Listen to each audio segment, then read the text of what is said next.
Charges are pending tonight after two boats crashed on Smith Mountain Lake, sending a fisherman to a hospital.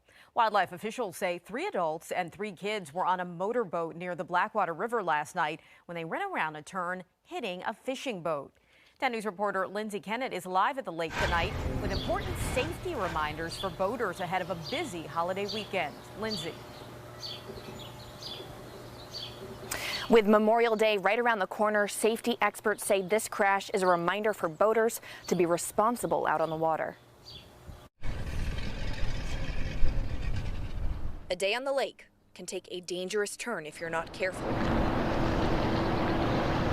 Smith Mountain Lake America's Boating Club commander Wheeler Baker says tragedies can be prevented. Things that influence a lot of accidents are people not paying attention. The group promotes boating safety, teaches courses, and offers equipment checks. There's no speed limit on the lake, so Baker says drivers need to give other boats, kayaks, paddleboards, and swimmers a wide berth and slow down. You should go as fast as you can to prevent a collision or injuring someone else. Scruggs Volunteer Fire Department and Rescue Squad First Lieutenant Rich Faga says be careful around blind curves and watch your wake. Or knock over another boater, or knock over somebody that's in a canoe or a kayak.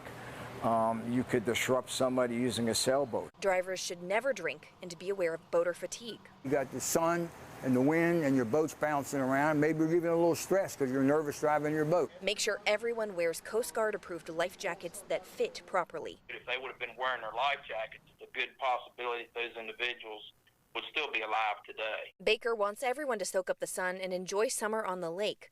Just be responsible and use common sense. Just be situationally aware, watch the alcohol content, and watch your speed on the lake. Smith Mountain Lake's a fun place to boat, and you just got to be a little bit aware of what's going on. Anyone who operates a boat in Virginia needs to have a safety certification first. There are free classes offered locally, or you can pay to take one online. Live in Franklin County, I'm Lindsay Kennett, 10 News, working for you.